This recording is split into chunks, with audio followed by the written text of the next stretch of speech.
오늘날 많은 사람들에게 있어서 거룩하다 혹은 경건하다. 저 사람 참 경건한 사람이야 라는 그 이미지는 친구들과 한참 그 음담패설을 즐기는 판에 들어온 도덕 선생과 같은 불편하고 거리감을 주는 그런 느낌을 갖게 하는 말입니다. 심지어 그리스도인들 사이에서도 우리가 흔히 그런 말 하죠. 저 사람 참 너무 홀리해. 이런 말 하죠.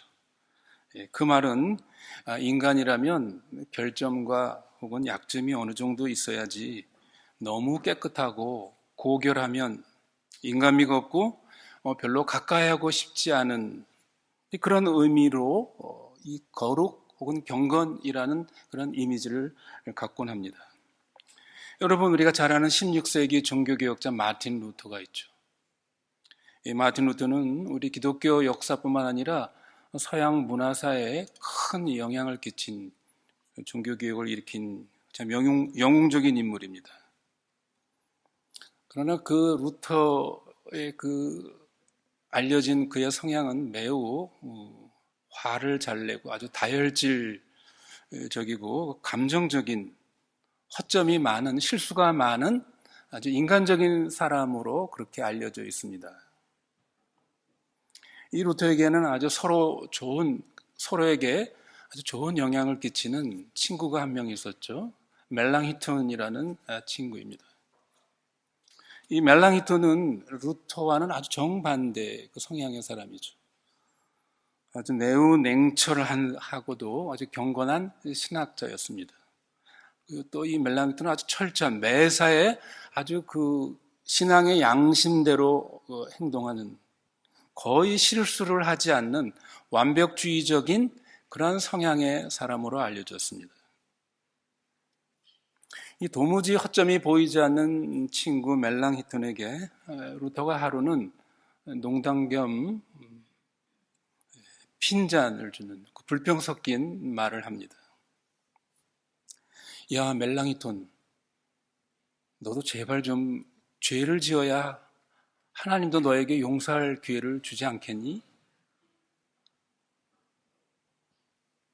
물론 저희는 철저하게 신앙적이고 경건한 삶을 사는 사람을 존경합니다. 하지만 이 경건한 삶을 항상 우리 자신의 신앙의 중요한 목표로 삼아야 한다는 사실에 대해서 우린 늘 우리 스스로 이렇게 뭐라고 그럴까 합리화를 하죠. 인간이 어떻게 그렇게 완전하게 살 수 있나? 인간이 그렇게 거룩하게 살 수 있나? 하며 우리가 아주 겸손을 가장 빙자하여 거부합니다. 그러나 사도 요한은 오늘 본문에서 자신을 그리스도인이라고 생각하는 사람들에게 죄를 짓지 않고 의를 행하는 삶이야말로 그가 하나님에게 속한 사람임을 실증하는 표심을 여기서 요한은 강조하고 있습니다. 저희가 앞에서 살펴보았듯이 윤리적인 이 행실에 대한 사도 요한의 관심과 강조는 1세기 말 이 초대교회에 들어온 누구 때문에요? 그 거짓 교사들인 영주주의자들, 거짓된 교훈을 반박하려는 의도에서 비롯되었습니다.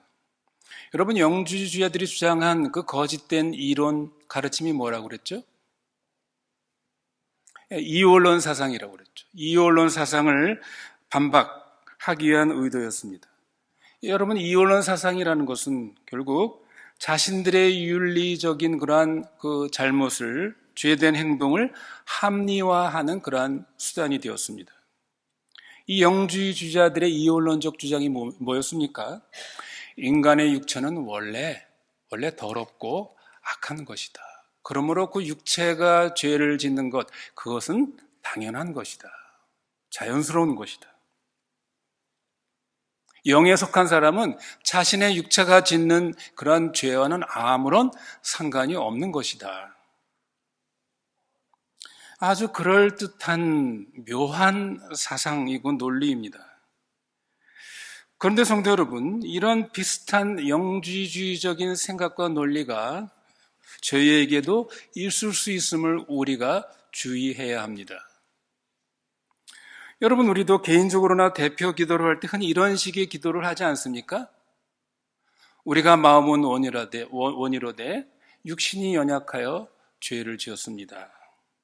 여러분, 우리가 이 말을 깊이 이해할 필요가 있습니다. 물론 이 말이 틀린 말은 아닙니다. 우리 육신이 연약해서 죄를 짓죠.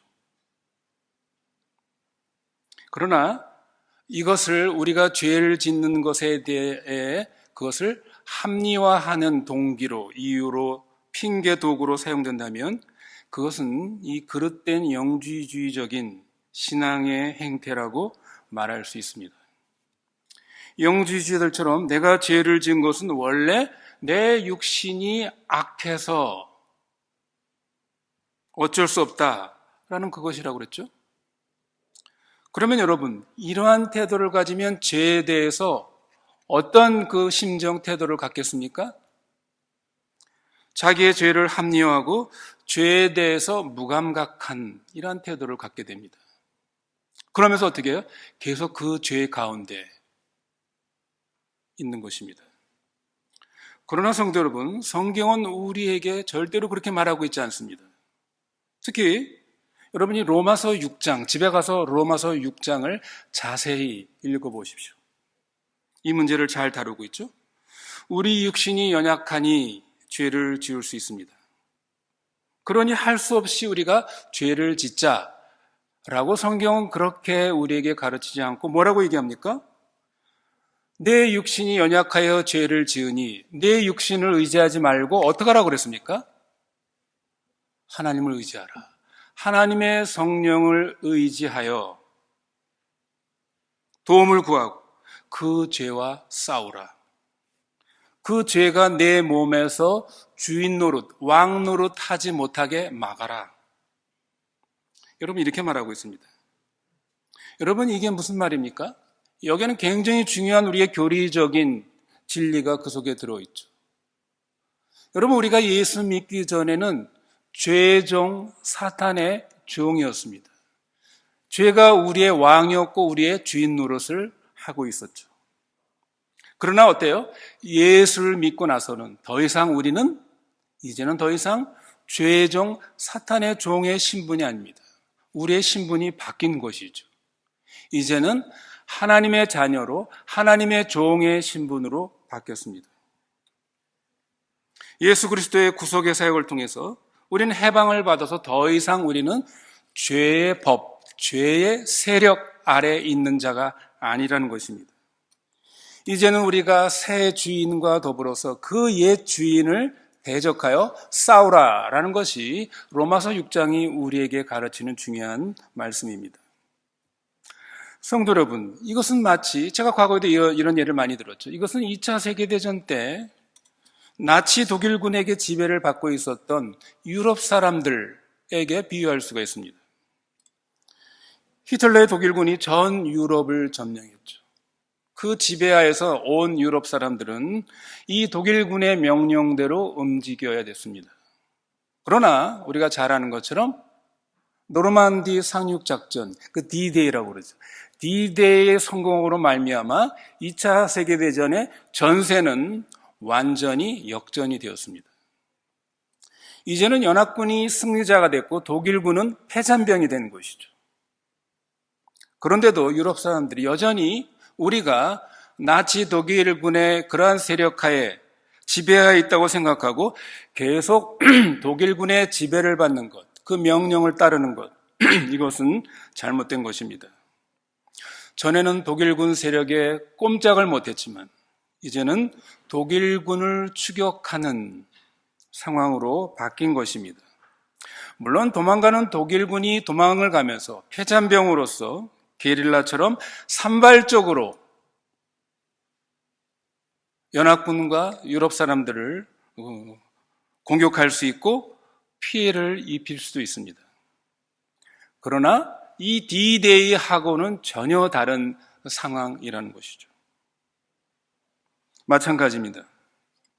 우리가 예수를 믿기까지는 죄의 종 노릇을 했습니다. 그러나 예수 그리스도의 십자가의 죽음과 부활의 사건을 통해 전세가 역전된 것이죠. 마귀의 세력은 이제 치명상을 입고 패전병이 되었습니다. 더 이상 죄가 우리에게 왕노릇 하는 이런 상황이 아닙니다. 그러므로 죄가 우리 몸에서 주인 노릇하지 못하도록 대적하라. 그 죄를 제어하라 라는 것입니다. 왜 그렇습니까? 죄의 세력은 더 이상 우리의 주인이 아니고 패잔병이기 때문입니다. 더 이상 내 주인이나 지배자가 되지 않는다는 것입니다. 성도 여러분, 이 차이점을 아시겠습니까? 이 차이는 굉장한 차이입니다. 예수를 믿는 사람은 이제 완전히 다른 신분과 상태에 놓여져 있는 것입니다. 이제 더 이상 우리는 죄의 종이 아닙니다. 죄의 종살이에서 자유를 얻었으므로 이제는 더 이상 종 노릇을 할 필요가 없습니다. 물론 우리 그리스도인도 때때로 죄의 유혹을 받을 수 있고 죄를 지을 수도 있습니다. 그러나 중요한 건 뭐라고요? 그 죄가 우리에게 주인 노릇을 할 수는 없다는 것입니다. 주인 노릇을 하도록 내버려둬서는 안 된다는 것입니다. 우린 이제 하나님의 성령을 힘입어 죄와 싸울 수 있고 죄를 쫓아낼 수 있고 죄를 죽일 수 있습니다. 성도 여러분, 여러분에게 이러한 죄와 싸움이 있습니까? 죄를 쫓아내고 죄를 죽이는 그런 삶의 현실이, 경험이 여러분들에게 있습니까? 이 모습이 참된 신자의 모습입니다. 오늘 사도 요한은 본문에서 그리스도인의 거룩한 삶, 의를 행하는 과 사랑을 실천하는 삶, 이런 거룩한 삶을 살아야 할 이유를 알려주고 있습니다. 여러분, 그 이유가 무엇이라는 것입니까? 그 이유는 우리가 하나님의 자녀가 되는 조건이기 때문에, 즉 구원의 조건이기 때문에 우리로 하여금 의를 행하라고 하는 것이 아니죠. 여러분, 이 순서는 굉장히 중요한 순서입니다. 사도 요한은 우리가 하나님의 자녀이기 때문에, 우리가 하나님에게 속해 있기 때문에 의를 행해야 한다. 사랑을 행해야 한다. 거룩한 삶을 살아야 한다라고 결과적으로 말하고 있는 것입니다. 성도 여러분, 생각해 보십시오. 여러분, 그리스도인은 누굽니까? 우리가 어떻게 그리스도인이 되었죠? 우리 자신들의 의롭고 깨끗한 행위를 보시고 그것을 조건으로 해서 하나님이 우리를 그의 자녀로 삼아 주셨습니까? 절대로 그렇지 않습니다. 그것은 우리 자신이 무엇보다도 잘 알죠. 우리가 하나님 앞에서 우리의 의로운 행위로 그 조건으로 합격을 해서 너는 그 정도면 내 자녀로, 하나님 나라의 백성으로 합격이다 할 사람은 이 세상에 아무도 없습니다. 우리의 행위를 조건으로 하나님의 자녀가 될 수 있는 사람, 오직 예수님밖에 안 계십니다. 여러분, 오늘 본문 3장 1절을 보십시오. 우리가 어떻게 하나님의 자녀가 됐습니까? 보라, 아버지께서 어떠한 사랑을 우리에게 주사 하나님의 자녀라 일컬음을 얻게 하셨는고 우리가 그러하도다. 사도 요한은 여기 1절에서 보라 라는 감탄사로 놀라움과 감격의 분위기를 전합니다.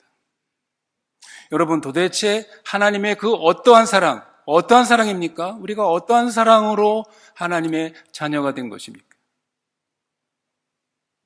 그 사랑은 어떤 사랑입니까? 우리가 잘 아는 동화 속의 신데렐라는 어떻습니까? 요정의 도움을 받아 신데렐라는 아름답게 치장을 해서 왕자가 그를 사랑하게 되는 것이죠. 왕자의 사랑을 받았습니다. 그러나 우리의 왕께서는 더러운 누더기를 입은 우리의 모습 그대로를 보고 사랑하신 그런 왕이셨습니다. 하나님이셨습니다. 우리는 과연 그 놀라운 하나님의 사랑과 은혜를 진정으로 자각하고 실감하고 있는가? 우리는 노예 무역의 선장이었던 존 뉴턴이 작사한 어메이징 그레이스 아시죠?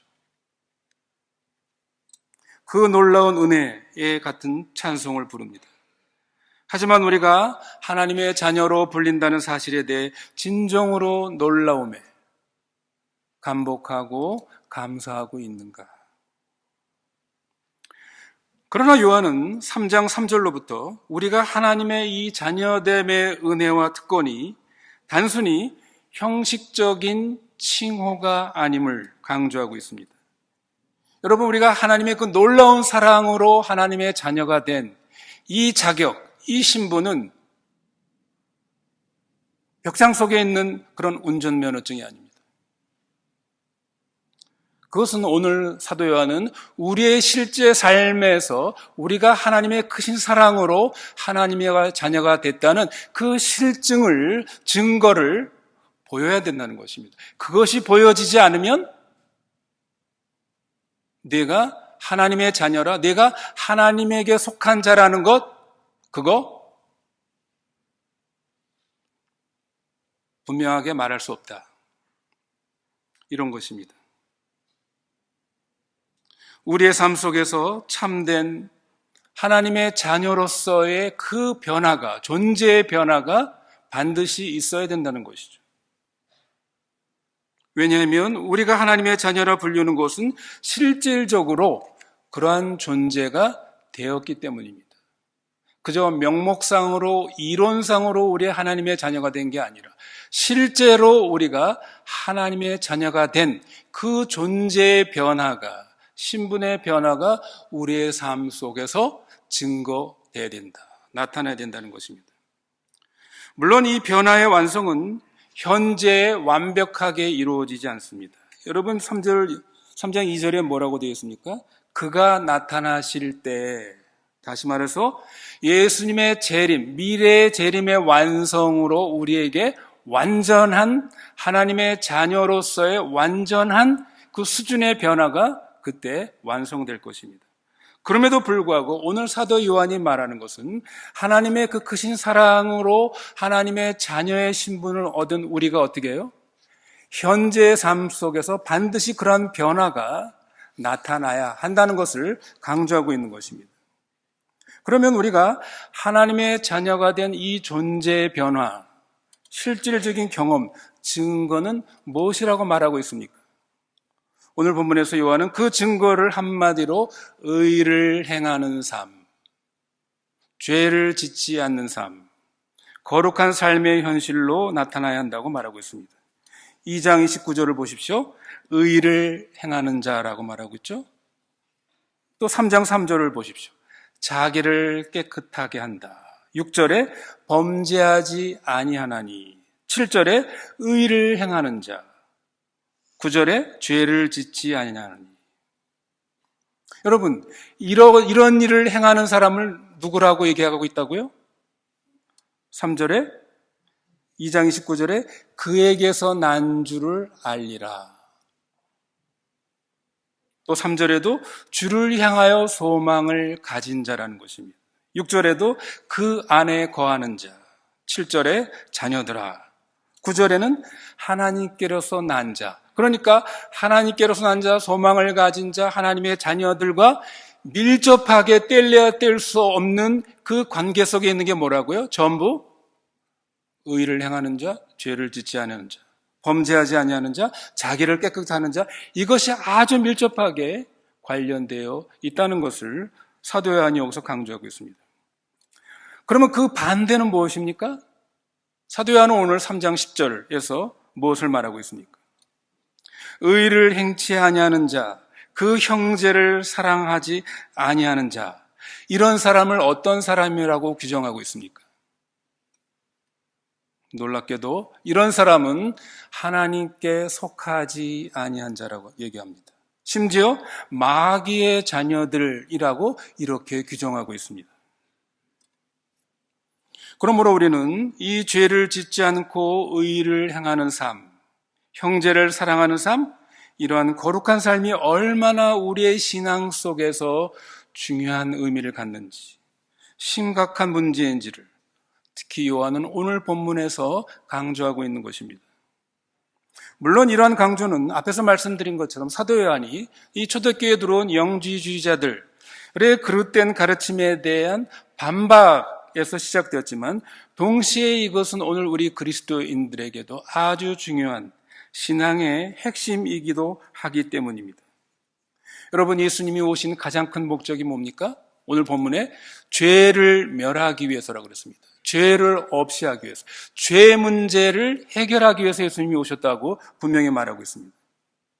예수님은 우리에게 어떤 위대한 사상, 어떤 고상한 윤리를 가르치기 위해서 오신 것이 아닙니다. 예수님은 우리가 지은 죄의 문제를 해결하기 위해서 오셨습니다. 로마서는 우리의 죄 문제는 두 가지 방면에서 해결돼야 된다고 가르쳤습니다. 하나는 뭡니까? 우리가 지은 죄에 대한 책임, 죄책입니다. 이것이 해결돼야 되고, 또 하나는 계속해서 우리 안에서 역사하는 이 죄의 세력을, 죄의 세력을 해방시키기 위해서 이 땅에 오신 것입니다. 이제는 우리가 죄의 종이 아니라 하나님의 자녀요, 하나님의 종으로 하나님의 뜻에 순종하도록 하기 위해서 이 땅에 오신 것입니다. 여러분, 이것을 교리적인 용어로 칭의와 성화라고 이렇게 표현을 하죠. 여러분, 이것이 바로 구원입니다. 여러분, 구원이 뭡니까? 우리가 진 죄에 대한 책임을 하나님께서 용서해 주시고 면해 주신 것뿐만 아니라 우리 속에 있는 이런 죄의 세력으로부터 우리를 자유케 하여 우리가 죄의 지배를 받지 않고 의를 행하도록 하기 위함이 구원입니다. 예수님의 죽음과 부활은 바로 이 두 가지를 해결해 주신 것입니다. 그렇다면 우리가 구원을 받았다고 하면서도 어떻게 계속해서 죄에 굴복하겠는가? 죄의 지배를 받으면서 살겠는가? 하고 요한은 묻고 있는 것입니다. 유명한 청교도 목사였던 영국의 존 오웬은 이런 말을 했습니다. 그리스도께서 죽으셨는데 죄 가운데 여전히 살 것인가? 여러분, 이 존 오웬의 이 말은 우리 그리스도인이 전혀 죄를 짓지 않고 이 땅에서 완전하게 살 수 있다라는 것을 말하는 것이 아닙니다. 이 죄 가운데 산다는 것은 계속해서 회개하지 않고 죄에 굴복하면서 죄의 종노릇하는 그 사는 것을 의미하는 것입니다. 하나님께로서 난 자, 참된 신자는 그럴 수 없다는 것입니다. 오늘 본문 3장 6절 9절 말씀을 보십시오. 이 말씀은 굉장히 어려운 말씀이긴 합니다. 6절 말씀에 그 안에 거하는 자마다 범죄하지 아니하나니, 9절 말씀에도 하나님께로서 난 자마다 죄를 짓지 아니한다. 여러분, 이게 무슨 말입니까? 그 안에 있는 자마다 전혀 죄를 짓지 않고 하나님께로 난 자마다 죄를 짓지 않는다. 여러분, 이 말씀은 굉장히 난해한 구절입니다. 참된 신자는 전혀 죄를 짓지 않는다? 이 뜻으로 해석한다면 그것은 앞에서 사도 요한이 그 1장, 2장에서 말한 내용과 모순되는 그런 발언이 아닐 수가 없습니다. 왜 그렇습니까? 사도 요한은 요한일서 1장 8절에 이렇게 말하고 있죠. 만일 우리가 죄 없다 하면 스스로 속이고 또 진리가 우리 속에 있지 아니할 것이요. 우리가 죄를 짓지 않는다? 우리가 죄 없다 하면 뭐라고요? 너 거짓말하는 거다. 내 속에 진리가 없는 것이다. 라고 요한은 이미 앞에서 이렇게 말하고 있었죠. 2장 1절에도요. 만일 누가 죄를 범하면 아버지 앞에서 우리에게 대언자가 있으니 곧 의로우신 예수 그리스도시라. 만일 누가 죄를 범하면 이것은 뭡니까? 죄를 지을 가능성을 예고하고 있는 것이죠. 우리가 죄를 진다 할지라도 우리에게 누가 대언자가 있어서 예수 그리스도가 우리를 대신해서 변호사가 되어 주셔서 우리의 죄의 문제를 예수님께서 처리해 주신다, 다루어 주신다, 이런 말씀입니다. 이런 말씀들은 우리가 신자로서 여전히 이 세상에서 죄를 지을 수 있다는 그런 말씀이기 때문에 이 3장 6절과 9절과는 굉장히 모순되게 보입니다. 하나님께서 난 자마다 죄를 짓지 않는다라고 말하고 있으니까요. 그래서 이런 모순을 해결하기 위해서 주석가들은 이 3장 6절, 9절의 말씀을 여러 가지로 해석을 합니다. 이 3장 6절 9절에 대한 가장 믿을 만한 해석은 여기에서 사용되고 있는 이 헬라어 동사입니다. 여기에 3장 6절 9절에 나오는 이 범죄하나니, 죄를 짓는다는 건 전부 헬라어 시제에서 현재형으로 쓰여져 있습니다.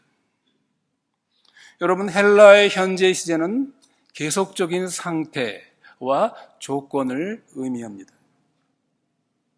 그래서 NIV 성경에는 이 점을 잘 표현하고 있죠. 여러분 3장 6절에 NIV 영어 성경을 보십시오. 여기서 죄를 짓는다는 말은 계속해서 죄를 짓는 그 상태, 동작을 의미하는 그런 단어입니다. 그러니까 하나님께서 난 자는 죄를 계속적으로 짓지 않을 것이다. 그가 죄를 계속해서 범할 수 없는 것은 이렇게 해석해야 된다는 것이죠. 이 3장 6절의 동사들은, 9절의 동사는 2장 1절에 죄를 범한다라는 앞에서 말하는 이 동사와는 다른 그 시제입니다. 2장 1절은 이것이 부정과거형으로 되어 있습니다. 그러니까 부정과거형은 특정한 시간에 특정하게 행한 것을 의미합니다. 여러분, 이런 의미에서 우리 그리스도인은 죄를 짓습니다. 그러나 이 3장 9절에서 요한이 3번씩이나 현재형 동사를 사용한 것은 죄가 어떤 일정한 특정한 시간에 특정한 죄를 짓는 이런 의미가 아니라 불특정한 기간 동안 계속해서 그 죄에 머무르고 있는 그 상태, 그런 죄를 여기서 지적하고 있는 것입니다. 이 헬라어로 요한이 말하고자 하는 것은 비록 그리스도인들이 죄를 지을 수 있고 또 실제로 종종 우리가 죄를 짓기는 하지만 그럼에도 불구하고 참된 그리스도인은 그 죄의 무한정, 거기에 머무를 수 없다는 것입니다. 무슨 말입니까? 머무르지 않고 뭡니까? 그 죄로부터 나온다는 것이죠. 다시 말해서 회개한다는 것입니다. 어떻게 그럴 수가 있습니까? 사도 요한은 하나님의 씨가, 하나님의 생명이 우리 그리스도인들 속에 죄가 왕노릇하지 못하도록 죄의 습관을 이 하나님의 씨가, 성령이 그것을 멸하게 하신다는 것입니다. 요한은 이 점을 언급하고 있습니다. 이 하나님의 씨는 우리의 삶이 죄를 향하는 성향에서 하나님의 의를 행하는 성향으로 바꾸게 해준다는 것입니다. 물론 때로는 2장 1절의 말씀처럼 다윗이 그랬죠. 다윗처럼 의도적으로 범죄할 만큼 타락할 수도 있습니다. 하지만 하나님의 이 거듭난 씨, 생명으로 말미암아 우리가 가운데 새롭게 된 양심은 그로 하여금 죄의 상태에 계속적으로 무한정 머물러 있도록 내버려 두시지 않는다는 것입니다. 비록 내적인 싸움이 심히 고통스러울지라도 참된 신자 속에 있는 그 하나님의 씨, 하나님의 생명이 그를 어떻게 해요? 회개시키기 때문입니다. 성도 여러분, 이 거룩한 삶의 실제를 깨닫고 경험하는 것은 우리 신앙에 있어서 매우 중요한 문제입니다. 여러분, 우리의 구원의 확신은 우리의 주관적인 고백을 통해서만이 아니라 더 중요한 것은 참된 신자의 객관적인 증거를 가지고 있어야 함을 오늘 사도 요한이 강조하고 있는 것입니다. 여러분, 구원이란 뭡니까? 예수 그리스도로 말미암아 하나님께서 은혜로 거저 주시는 선물이죠. 우리의 행위나 공로가 아닌 오직 예수 그리스도를 믿음으로 말미암아 우리는 의롭다함을 얻고 하나님의 자녀의 신분을 얻을 수가 있습니다. 그러나 한편 우리에게는 그런 의문이 드는 것이죠. 오늘 본문처럼. 아니, 우리가 믿음으로 의롭다함을 얻고 하나님의 자녀가 되는데 과연 거룩한 삶, 의를 행하는 삶이 그리스도인에게 진짜 필수적인지, 이것이 우리의 참된 구원의 믿음과 구원의 객관적인 증거가 된단 말인가? 이거에 대한 의문을 갖는 사람이 있을 수 있습니다. 여러분, 대표적으로 구원파가 그랬죠? 인간의 어떠한 행위도 하나님 앞에 의롭다함을 얻을 수 없다. 예, 그 말이 반은 맞는 말입니다. 이러한 의문에 대해서 사도 요한은 아주 짧고 단호하게 대답합니다. 뭐라고요? 9절 말씀 보십시오. 하나님께로서 난 자마다 죄를 짓지 아니하나니. 무슨 뜻이라고요? 하나님께로 난 자마다 죄의 상태에 계속 머물러 있지 않는다는 것입니다. 계속 그 죄를 차고 앉아있지 않는다. 어떻다는 것입니까? 죄를 질 수 있지만 그 죄로부터 돌이킨다는 것이죠. 회개한다는 것이죠. 그 죄를 버리고 그 죄를 죽인다는 것입니다. 이것이 하나님에게서 난 자들의 모습이요, 그 증거다 하는 것입니다. 죄에 대한 태도에 따라 우리의 영적 상태는 하늘과 연결되거나 지옥과 연결될 수 있다는 것입니다. 만일 우리가 오늘 어떠한 죄 가운데 살면서 내일도 모레도 나는 그렇게 살 것이다 라는 그런 생각을 갖고 있다고 한다면, 여러분, 그런 사람은 자신의 구원을 의심해 볼 필요가 있습니다. 사실 요한은 우리의 영혼이 위험에 처해 있음을 경고하고 있는 것입니다. 우리가 얼마나 많이 결심했든 간에, 우리가 얼마나 오랫동안 교회에 다녔든 간에, 아니면 우리가 얼마나 교회에서 또 이렇게 저렇게 많은 봉사를 했든 간에, 만일 우리의 삶이 죄를 회개치 않고 그 죄 가운데 계속 거하는 상태라고 한다면 우리에게 주어질 것은 하나님의 진노뿐입니다. 하나님의 자비는 자신의 죄를 버리고 하나님을 위해 신실하게 살고자 하는 자들을 위한 것입니다. 여러분, 우리 기독교 역사 가운데 아주 위대한 스승 가운데 한 사람인 성 어거스틴이 있죠. 성 어거스틴은 유명한 참회록이 있습니다.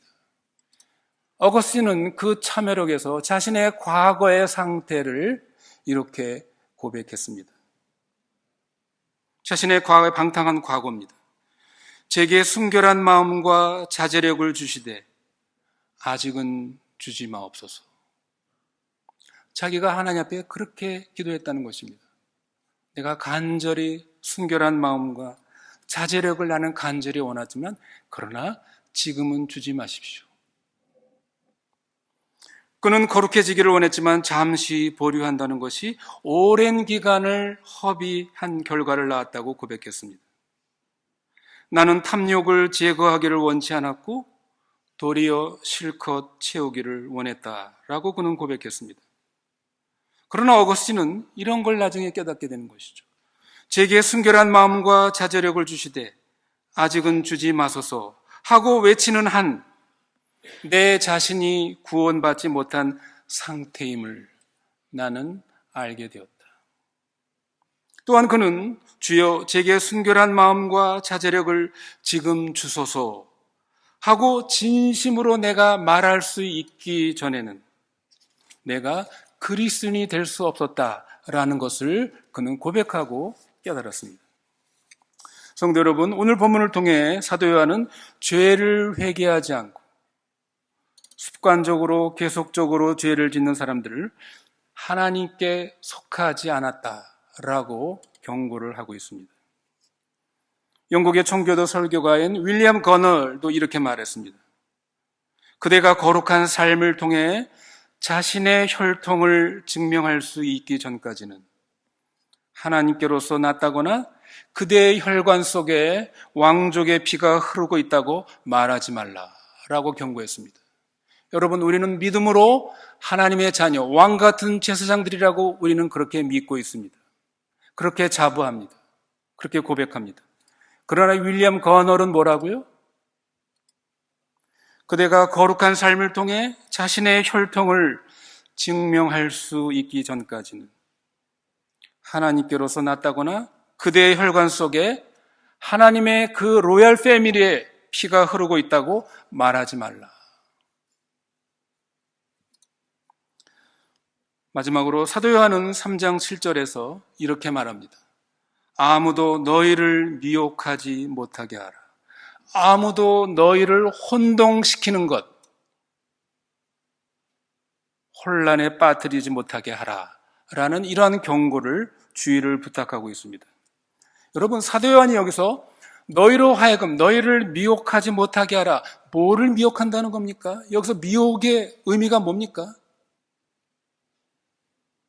이 문맥으로 보면 분명합니다.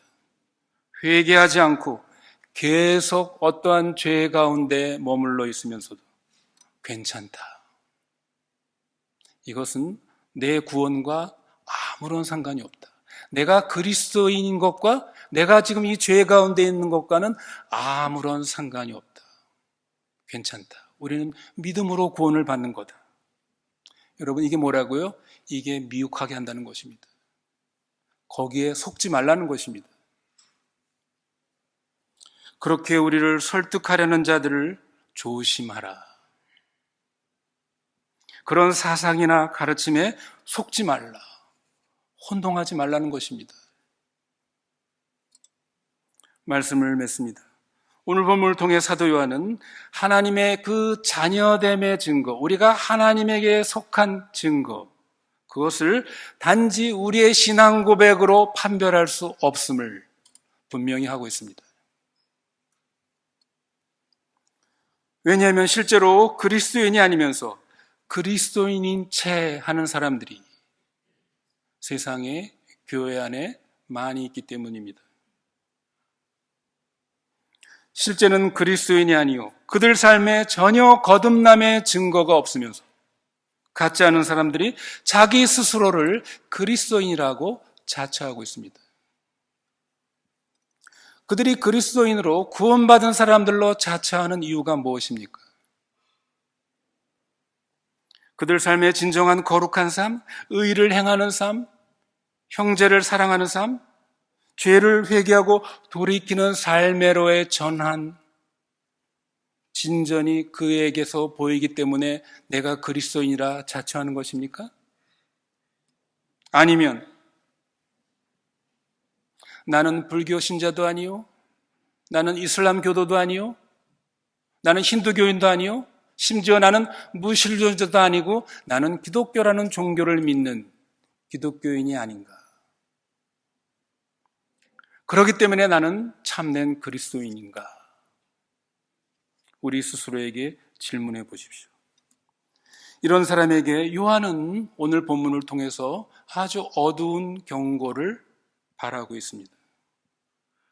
기독교라는 종교를 믿는다고 하나님께 속했다고 그런 말에 속지 마십시오. 미혹을 받지 마십시오. 사도 요한은 10절에서 다시 한번 경고의 말씀을 드립니다. 이러므로 하나님의 자녀들과 마귀의 자녀들이 나타나나니 무릇 의를 행치 아니하는 자나 또는 그 형제를 사랑하지 않은 자는 하나님께 속하지 아니하니라.